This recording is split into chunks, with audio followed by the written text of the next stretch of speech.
Welcome to Legal Innovation Spotlight, the podcast that brings you the latest advancements in legal tech and knowledge management. I'm Ted Theodoropoulos, and I connect with the industry's brightest minds to provide you with valuable insights and actionable takeaways. So sit back, relax, and let's dive in. Miss Williams-Range, how are you today? I'm doing well. How are you? I'm doing great. I really appreciate you joining me today. No, I'm glad to be here. It's going to be a fun conversation. Good. So you and I ran into each other. We sponsored a cocktail hour at ILTACon, and you were brand new in your role. And I felt terrible even asking you for time on your calendar, but I did. And you said to wait a couple of months till you got your feet under you at Gibson Dunn, and I did. So we're here today. So thank you for joining. No, and I appreciate you giving me that moment. I think I was on like week 3 or 4 at the time. So I appreciate you giving me a minute. Exactly. So when we, during that conversation, I thought there were several interesting topics that we explored. And then also the last time that we spoke, and we talked about leadership, and we talked a little bit about this big old book here that you see my $2 bill. That's my bookmark. I do. About your chapter in the book, and which was really interesting. I learned some things, having sold into legal for 15 years and been around law firms for a really long time. There were things in there that I didn't know, so I thought it was great. So we're going to do a more formal. I actually am working with Patrick to do a deeper exploration. Into each of the chapters, but you and I had this scheduled first. So we're going to talk a little bit about that and some other stuff. But before we get going, I think, our audience is KM&I. So I think everybody knows you, but for those that don't, can you give us a little intro about your background and what you're up to now? Sure, I can easily do that. And there are plenty that probably don't know who I am. So as you referenced, Meredith Williams-Range. I have had a very lengthy career at this point, and it's no career path is straight. It's what I've learned in my 22 years at this point. But I was an accountant that went to law school and came out as a practicing lawyer. I started my career with the law firm of Baker Donaldson, which at the time when I first started was around 200 lawyers. By the time I left Baker in 2018, it was close to around 800-ish lawyers. I think it's a little bit smaller than that now, but fantastic firm. I still consider that firm home because I grew up there as a young lawyer. I met my husband there. That firm is definitely close to my heart and will always be. And I have a lot of really fantastic friends and colleagues that are still there. But that was what I did for them. What I transitioned into doing for them is I became their first CKO. And I was going to say, I can't remember the exact year. That would have been around 2013, maybe 2012-ish timeframe. Then I left there in 2018 to move over to Sherman Sterling here in New York City. And I started out as their Chief Knowledge and Client Value Officer. I ended my 5.5 years there as the Chief Client Strategy and Growth Officer, responsible for a lot of different elements, including knowledge management, conflicts, legal project management, BD, marketing, part of finance, and a lot of different components. About half of operations is really what I ended up with. A good chunk of the operational components there is what I'll say. Then I left Sherman back in July and joined Gibson Dunn as their Chief Legal Operations Officer. And that's a new title to Gibson. I work very closely with our COO partner, Josh, and our managing partner, Barbara, to kind of re-envision and think about technology and data across all of the different teams and all the different operational functions that we have. And how do we bring that to our size and scale as a $3 billion law firm that's global, one of the top litigation firms in the world, and our corporate teams to scale. So as you referenced, when we saw each other at ILTA, I'd been here all of 4 weeks. I've now been here all of 4 months and still learning very, very rapidly every single day. I also think, just from my experience and such, I did spend 6 years on the board of directors for ILTA, and 2 of those as president. So I had the great privilege of being a part of a very fantastic organization where you learn very rapidly. Everything from disaster recovery to startups, you name it, ILTA throws you into the deep end very rapidly when you're doing that. So I've had a very privileged career. I've had a lot of great opportunity to work with very smart people, far smarter than myself. I've learned as much as I can from each one of those individuals to get me to where I am today. I must have met you as soon as you fell into that CKO role, because you were one of the first. So we started selling in illegal in 2008. So the predecessor company to Infodash was AcroWire. I'm Yep. sure you don't remember this, but it was probably 2012. It had to have been 2013 or before, because I remember who I was with at the time, and he left in 2013. So it was either 2012 or 2013. And I think it was you, and maybe was John Green the CIO? He was at the time, yes. And you were on a panel, and after the panel, I went up and introduced myself, and we had a I conversation. remember that. Yeah. And what struck me was, first, how approachable you were, but also you asked me what I did. And, there was a line of people waiting to talk to you, and you took the time and just asked what I did. And that stuck with me. So, yeah, you were one of my first ILTA contacts. Oh, I hope it was a good one. It was a great one. It was a great one. Good. ILTA is something close to my heart. I have an affinity for that organization because of the great friendships, relationships that I mean, I have people in my Rolodex that I just covet, both from just my friend perspective, but also professionally, that I feel like no matter what the issue is, I've got somebody I can tap into. And I feel very lucky in that regard. Yeah, that network is invaluable. And, even us as vendors, things have evolved over the years, but especially in the early days of ILTA, from a vendor's perspective, it's still great. Don't get me wrong, but it was like the value was amazing. We used to be able to do road shows at no cost, webinars that I think was like $250, and you could do 10 webinars a year. And, I think that pricing was a little unrealistic, but it was great. Probably. Yeah. It was like $6,000 for a booth. Everything is triple, 4 or 5x that now. So in the early days, it was just a tremendous value, and it's still a great value. But yeah, ILTA, we do a lot of different conferences and get engaged with different industry groups, and ILTA is by far the most accommodating from a vendor perspective. So we feel similar. Well, jumping into your book here. So one of the questions that I ask many of my guests, I've had some really great people to ask this question to. I've had David Ruff on here, who used to work with at Baker Donaldson, Hunter Jackson. We've had Dave Boland. And, from an outsider, I've never worked in a law firm. So from an outsider, but we've worked with almost half the AmLaw, so over 90 AmLaw firms.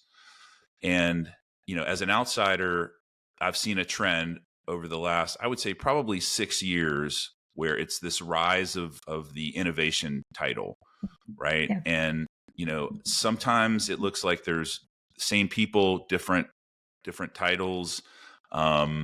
And I'm wondering, as an outsider, and I'd love to get your take on this too, the way you've defined it in the book, I think if I pulled this out correctly, first, your chapter is about structuring KM&I teams.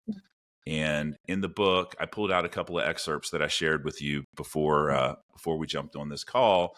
And you say that innovation is the department often responsible for identifying emerging legal technology, analyzing practice data, and finding solutions to changing practice needs. And KM, the department focusing on the capture, creation, organization, storing, and sharing of knowledge and information with employees within an organization. And that makes a lot of sense to me. I see a little bit of overlap there. How do you, I think at Gibson, you guys had a CKO. Did you have a CKIO? So we currently have a chief innovation officer, and I am actively seeking a chief knowledge officer as we sit here today. That's the next title that I'm looking for. So what I'll say is this: job titles in our world are very unique to the culture in which you are serving. That's what I will say. like I'll compare, currently being a Gibson to being prior at Sherman and prior at Baker. At Sherman, I never had innovation anywhere near my title. And that was because culturally it didn't fit, is what I will say. So I think the title for some organizations is a little bit of a turnoff, all depending upon the organization that you're in, the practice areas that you have, the location, all of those types of things really kind of drive some that initially around the title aspect of that. But the definitions I defined were very intentional. And the reason being is there is a role for innovation and a role for knowledge management within an organization. And that's legal or not.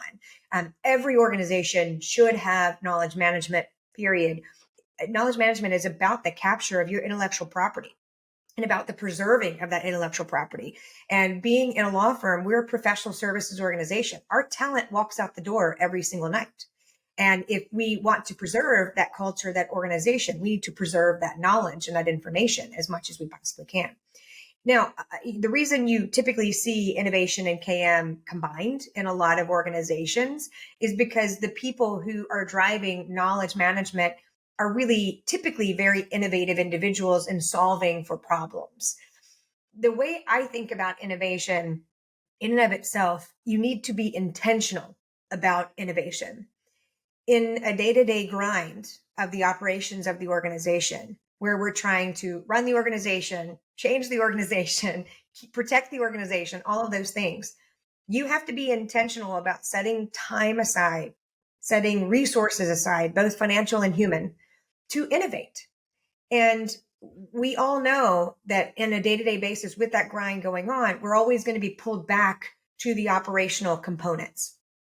So a lot of times that, at least in the 3 firms that I've been a part of, innovation has been a part of that knowledge role because it's just been driven by that. A lot of those individuals have that mentality to drive that. But innovation should be pervasive. It should be across the entire organization.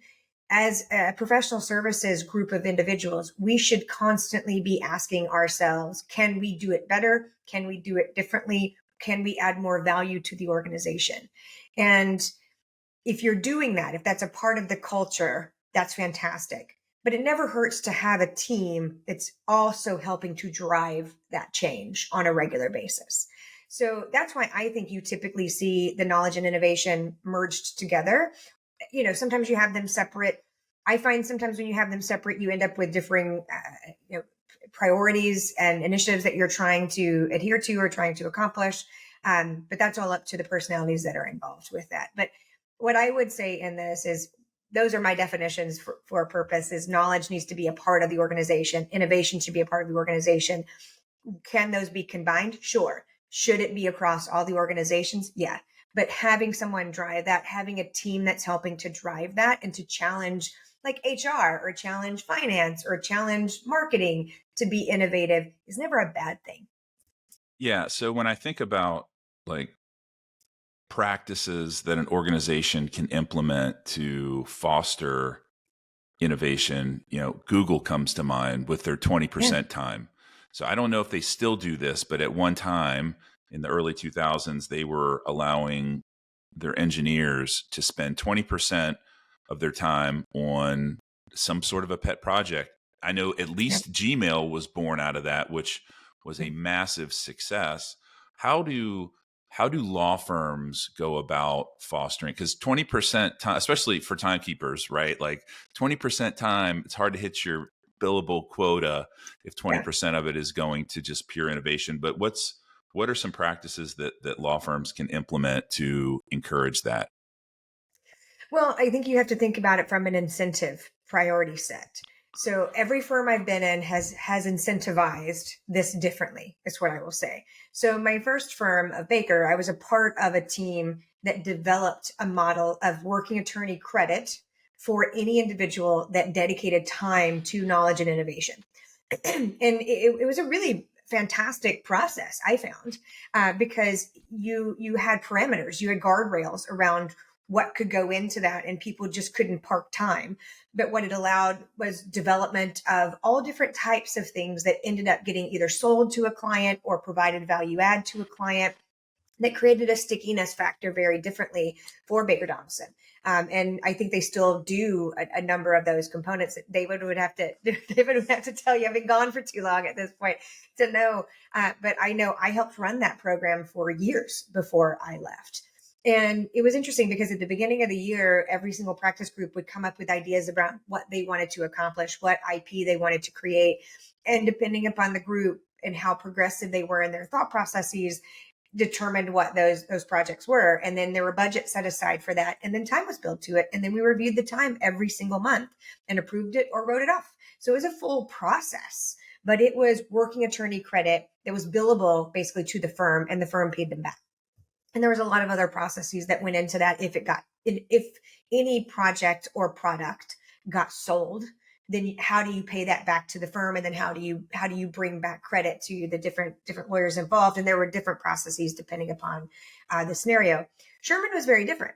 So Sherman had non-billable credit, which is very, very, very common for a lot of firms, is that you want to institute kind of incentive program for people to donate their time.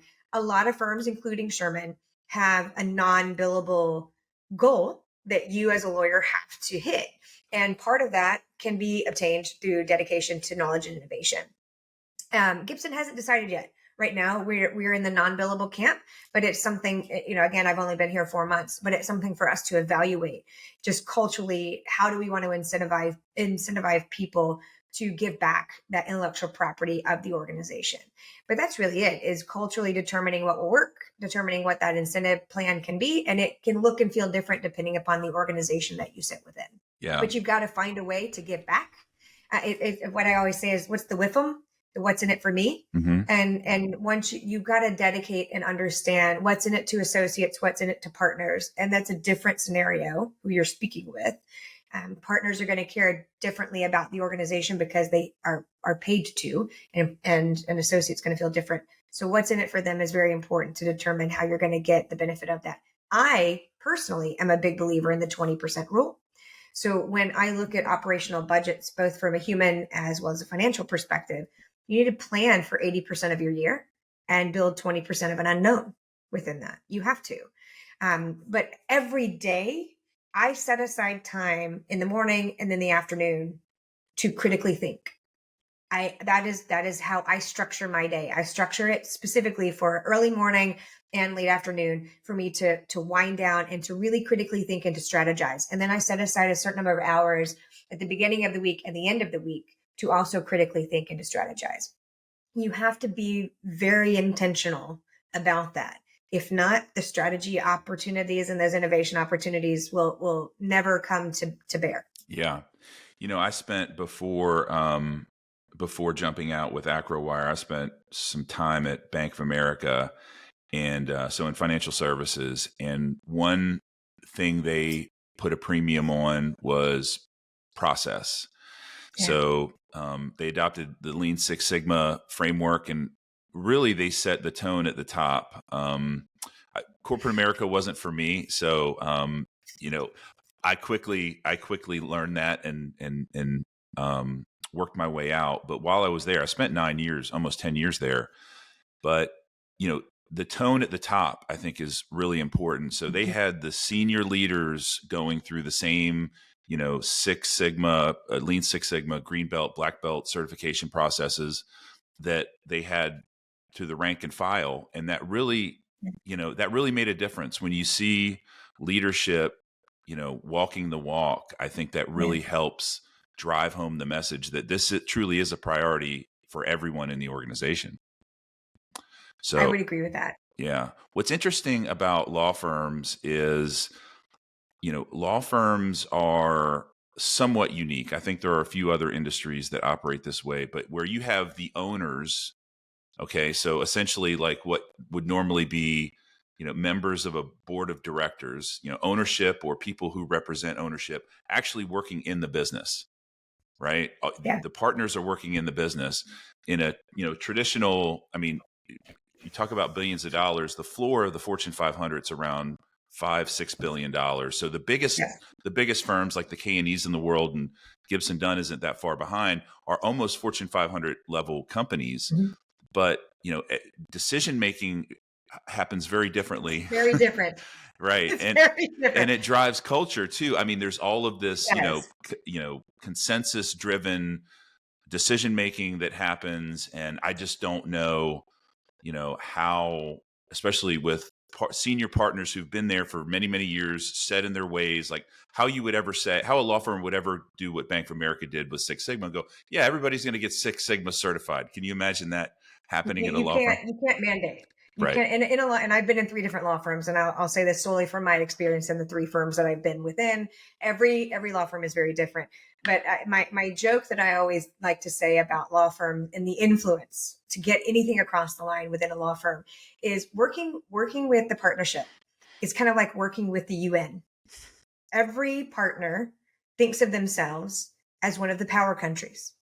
Every partner thinks that. They think they've got the influence, they've got the book of business, all of those types of things. But in reality, just as it is with the UN, is you've got different sizes of countries. You've got different sizes of partners. You've got partners that are very influential in one office. You've got some that are very influential in an entire practice. You have some that are more influential with all the partners within their group, some more all the associates within their group. What you have to do, and this is the hardest part of what we do in our jobs every single day, is you have to understand that sphere of influence of every single person in which you are speaking, whether that's an associate, whether that's a secretary, a partner, equity partner, or otherwise, or someone on the professional staff side. You have to understand that. And every time you are in a conversation, whether that's a group setting or individual one-on-one, you use that as an opportunity to influence them, to kind of push that journey. One of the things that, I'm a big believer in, and a lot of the people that work with me, is anytime you're getting ready to institute change, is you have to think about that sphere of influence, and you have to engage with all of those people differently. And it's not a one-time thing. Engagement does not just mean training at the end on a new tool. That is not what I'm referencing. You engage early enough so that those individuals feel like they are a part of the planning. They're a part of that design. They're a part of finding the problem and the solution. You engage them early enough so that they own that. They own that problem. They own that solution. You bring them along in that journey so that they feel like that they're a part of it. They're helping push this through a working group of some sort. And you're doing this with hundreds of people, by the way. So you're doing it. The people aspect is huge. Then as you go along, you bring them in on the pilot, and then you bring them in on the early rollout, and then you bring them in on the rollout, and then you bring them in on the integration and the longer term component. You have to build large scale engagement plans for change within a law firm very differently than you do in corporate America. Very, very differently. To the exact point that you talked about. You don't have a mandate. It's very difficult to have a mandate within a law firm. What you have to do is you provide information when you present to people, but your primary job is to actually influence every single conversation that you have. And it's interesting, right now I'm traveling around and meeting a lot of people, but I'm presenting at each partner conversation. And yes, there's a point of that conversation that is meant to deliver information, but there's a large chunk of that is meant to influence, to provide a little snippet of what is about to come, and to bring them in kind of behind the curtain a little bit. But that's just a change methodology is to do with that. But that's always my joke, is that law firms are like the UN, or you can also equate them to like the US Congress, but that's a little bit of a difficult thing to reference today. So the UN is the easiest part. Everyone thinks they're the power country when in reality they're not, but you have to speak to them and influence them in a way that allows them to think that and to navigate through that. Yeah, and that's a great segue, because one of the things that you and I talked about last time was leadership, and what you're describing in my mind is good leadership. And that's, getting buy-in and being inclusive and, helping people think and feel like it's their idea too. Yeah. They're much more likely to operate in alignment if they feel bought in. And in your book, in your chapter, so you did chapter 3, you talked about the skills needing to of a chief being very broad. And you and I talked about this last time. So today, we have several generations of legal education in at work, right? So you got people who went to law school in the 60s and 70s that are still, part of the program. And how trained are folks to deal with, I mean, the workforce today is a very different animal than it was years ago. And I don't know how much training. I went to business school, I didn't go to law school, so I would imagine that the focus is primarily law. And Yeah. we had a lot of leadership training. We went on excursions and practiced in real world settings leadership and got evaluated. It is not just reading, Good to Great by Jim Collins and you got it. It is a process. So how do law firms manage that? So it's interesting, and I'm going to approach this from multiple perspectives. For the first time ever, we have four full generations working within the organization at every level. So, I mean, you have people both on the professional services side, people on the lawyer side, and all of those generations. And there's a ton of studies that you can actually go and read about the generational differences. And it's not just being born within a certain time; it's the economic influence around us as individuals that creates the psychological kind of boundaries that we have as individuals, and how we approach life and how we approach solutions, and all of these types of things are learned when we are 5 and 10. They're not necessarily learned when we're starting that career at 25. And so understanding those generational differences is, to me, a critical element of a good leader, and not making assumptions about every generation being the same, or even stereotyping necessarily every generation, because there are differences within that. But I do think it is important as a leader to study those differences and to understand what are some of those influences. I think about it. I'm a Gen Xer. We're a small population as Gen Xers. But if you go back and you think about the things that we were growing up with, it was the drug use was very prevalent coming on the television. It was, just say no. There were divorces were on the rise at the time. So they were latchkey kids and things like that. So when you drive into that, we're an interesting bunch of people who don't like to collaborate. Generally, that's it's a generalization. And you fast forward that to millennials and Gen Z who grew up with Instagram and Facebook and collaborate all the time. I mean, the first step that they think about is to collaborate on a solution. So I think for good leaders, the first step is to kind of understanding the generational differences that make us who we are, that force us to kind of work in ways that we as individuals may not understand. Like, I don't understand the first node to collaborate. I get there, but that's not my first instinct. But again, that's just going back to the psychological elements of that. And a good leader leans into the aspects of each one of those generations, which I think is really, really kind of critical.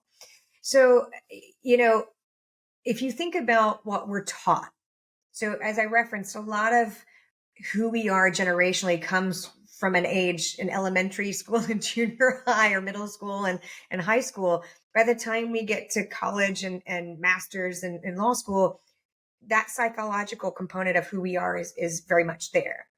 What we're taught in law school, to your point, is very much the critical thinking of how to think like a lawyer.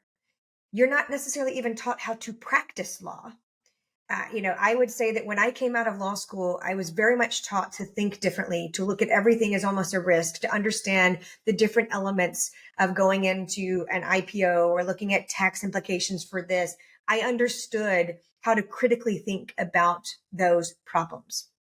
I didn't know going into a law firm what profitability margins were. I didn't understand the basics of leverage. Those were not things that I was necessarily taught in law school. I learned them very quickly because that's what you need to do in order to progress. But on the human aspect of that, we now have a different type of lawyer that we are typically looking for today than even when I came out of law school 20 plus years ago. And it's because the world around us is changing. We're in a different economic situation. We have many wars that are going on at any time. We're very much in an information overload situation as human beings and organizations today. So we're looking at the hard skills that we are getting from people, but we're also looking at the human skills. And are people coming out of law school with the appropriate human skills to be able to serve the right way for our clients?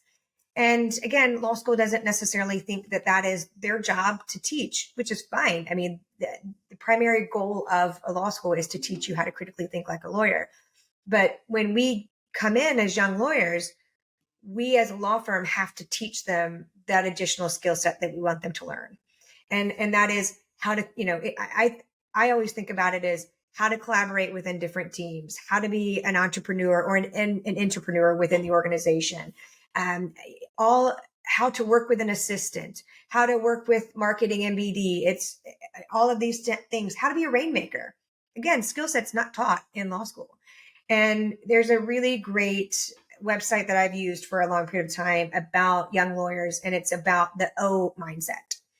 And it's coming at the world from an optimistic standpoint so that we can serve our clients as a partner and not being just risk averse.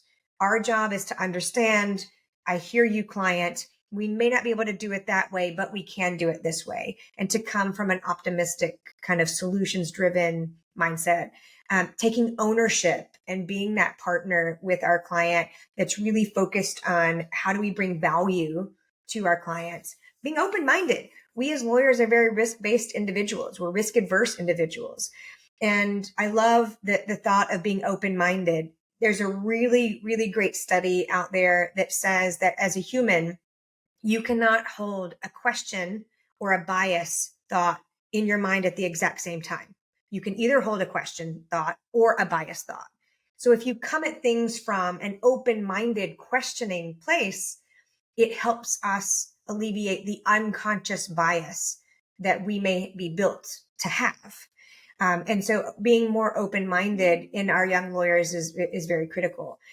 Being opportunistic. And, we're trained to view things in that risk avoidance area, but helping us focus on the business opportunity that we can bring to our clients, again, is something that we want to teach our young lawyers. But I think probably one of my favorites is being original in our thought, being original in how we approach solutions, how we approach the problems with our clients. So there's tons of work that you can find on this, but the O-shaped mindset is something that I look for. And I know we're trying to build into a lot of our education that we're now offering, especially around our technology tools, our KM tools, our AI tools. You really have to have that O-shaped mindset in order to adapt to utilizing like Gen AI every single day that you're going to be practicing. Yeah, the O-shaped, whatever you want to call it, metaphor concept makes more sense to me than the T-shaped, because I'll tell you the challenge I have with the T-shaped approach or concept. You can be an inch wide and a mile deep, or you can be, a mile deep and or a mile wide and an inch deep. Being both that's very difficult. Those are conflicting objectives. So I find that challenging just conceptually.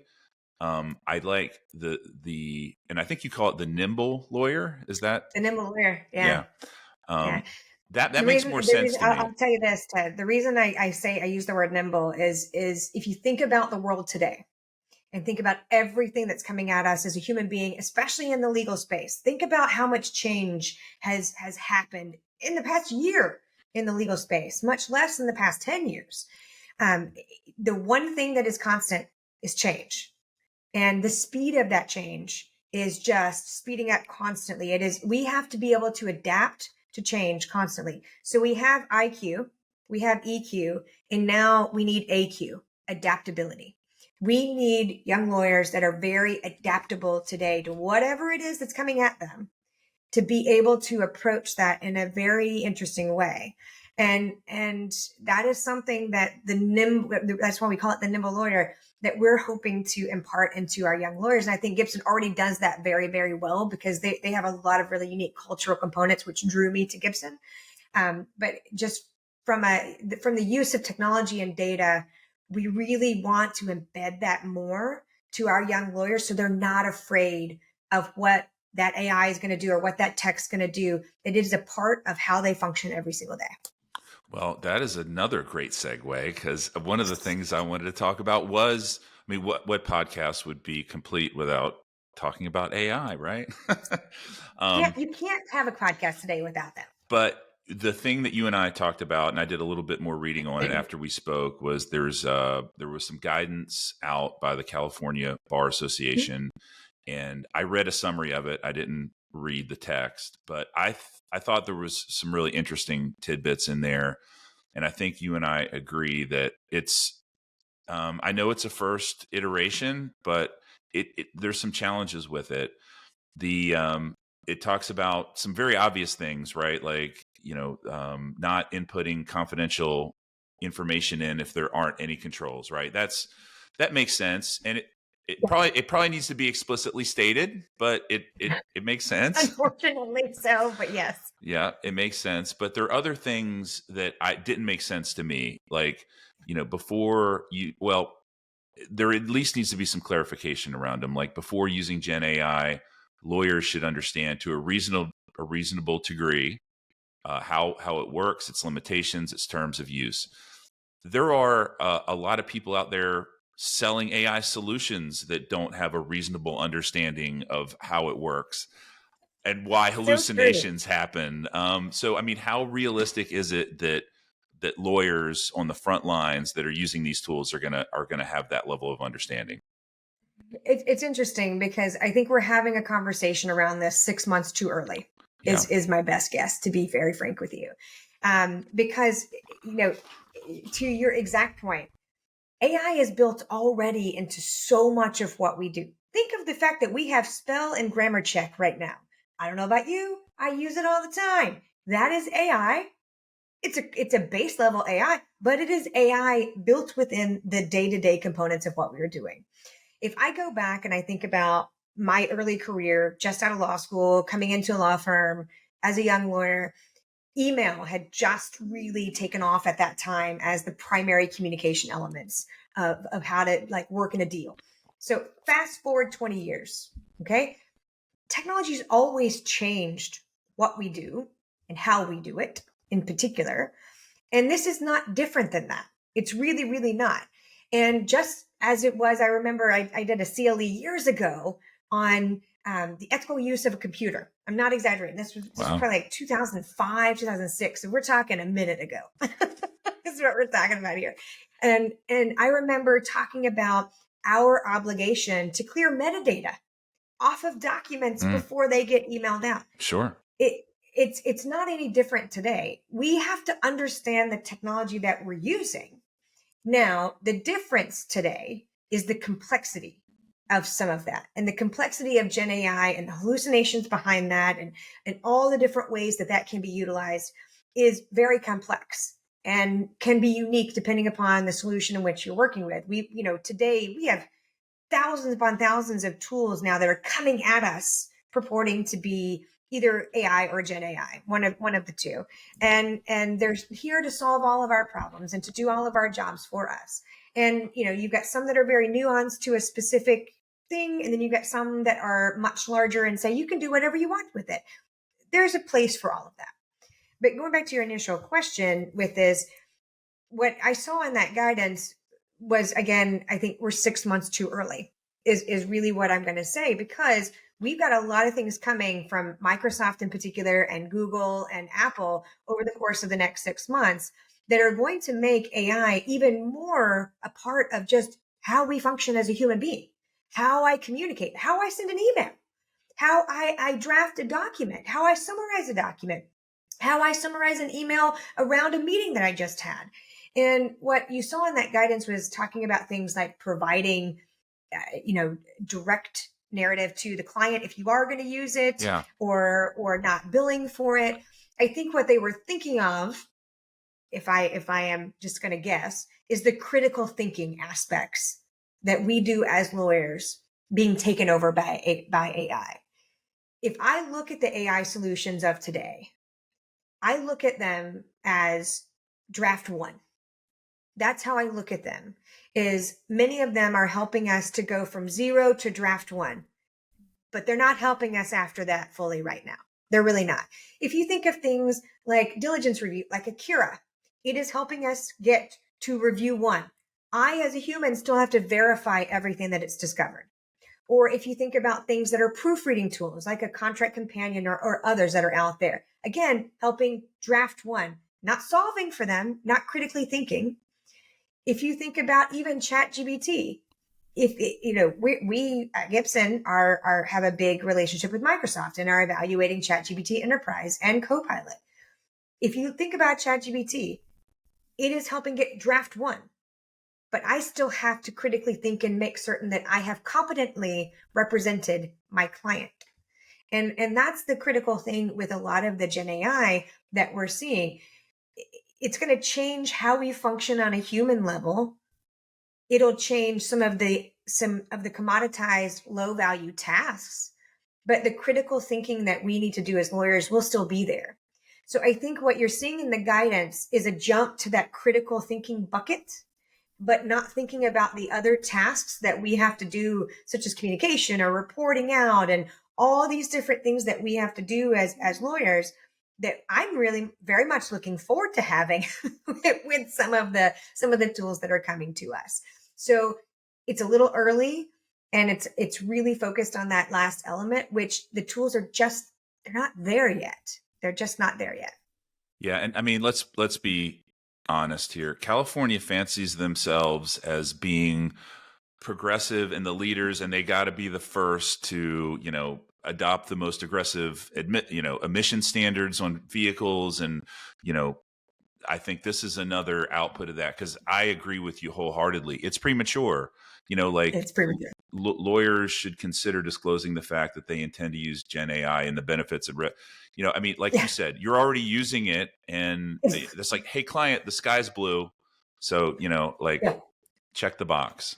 I mean, and if you think about like Microsoft CoPilot, and CoPilot is one of the tools that we are evaluating. I know every other law firm is evaluating, and there's a large price tag that goes along with that. I won't pretend that there's not, but think about CoPilot, and the way I always explain it to partners and associates right now is, does everyone remember Clippy from 20 years ago?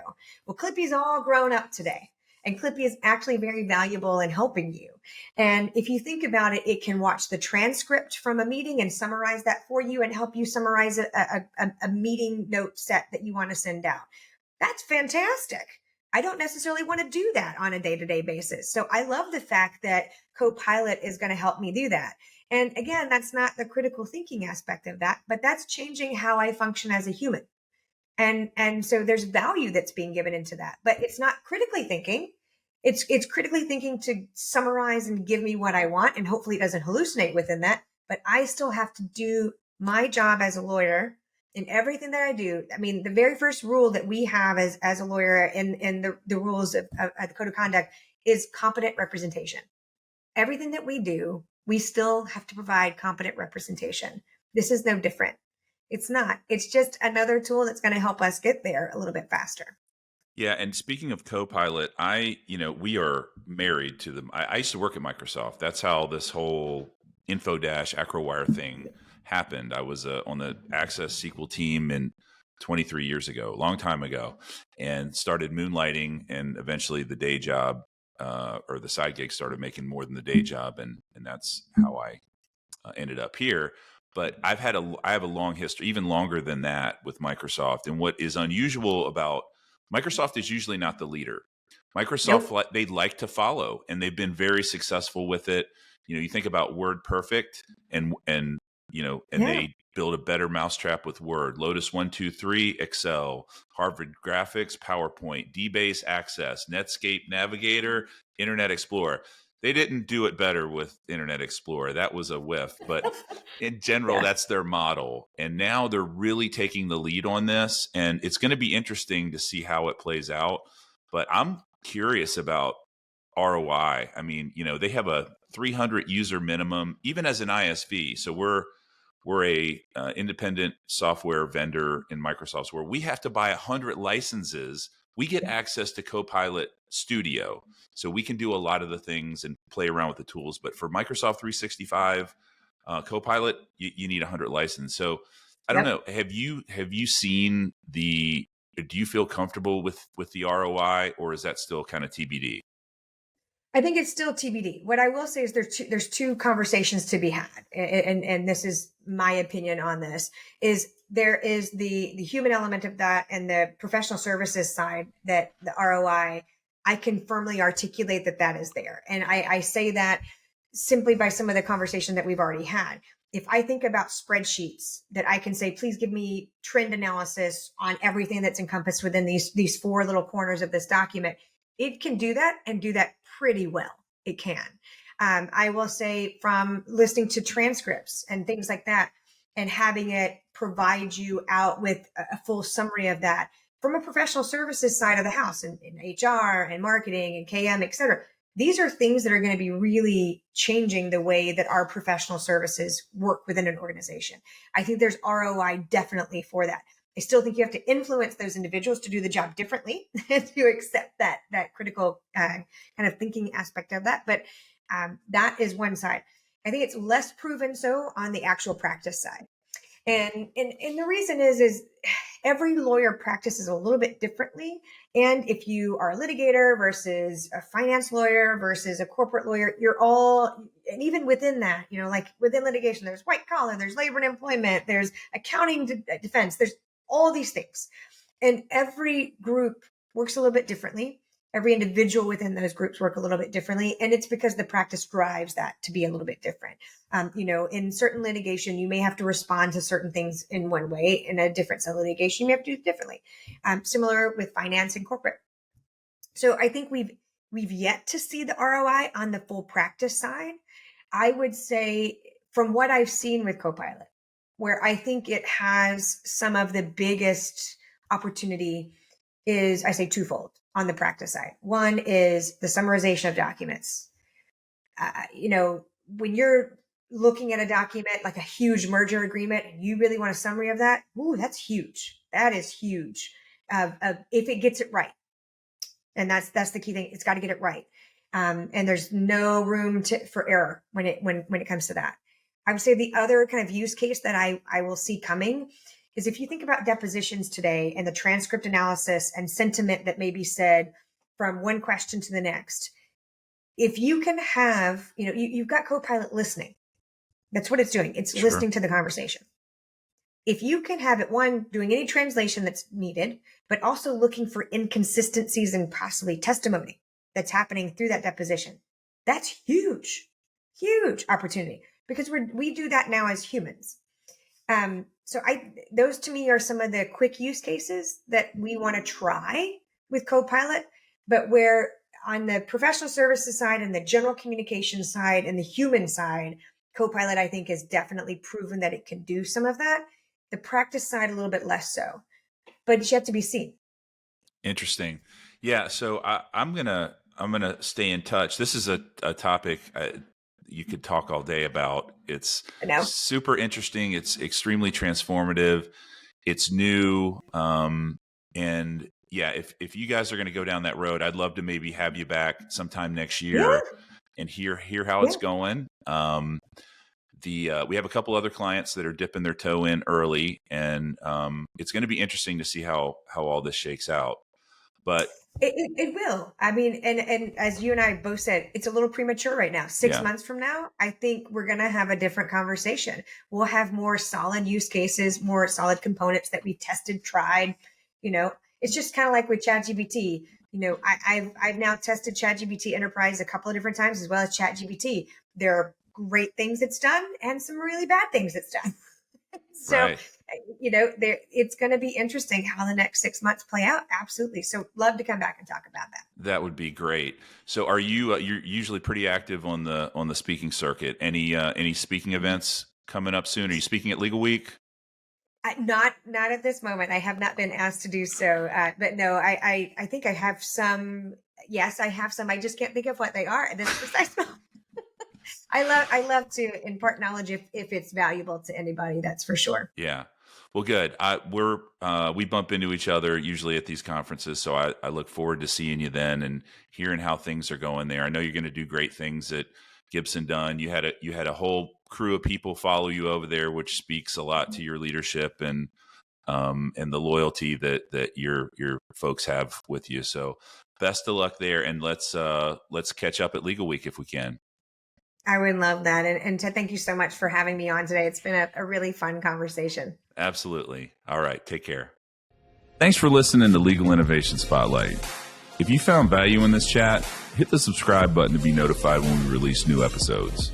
We'd also really appreciate it if you could take a moment to rate us and leave us a review wherever you're listening right now. Your feedback helps us provide you with top-notch content. Want to dive deeper into the world of legal innovation? Connect with us online at getinfodash.com, where you'll find additional resources and articles.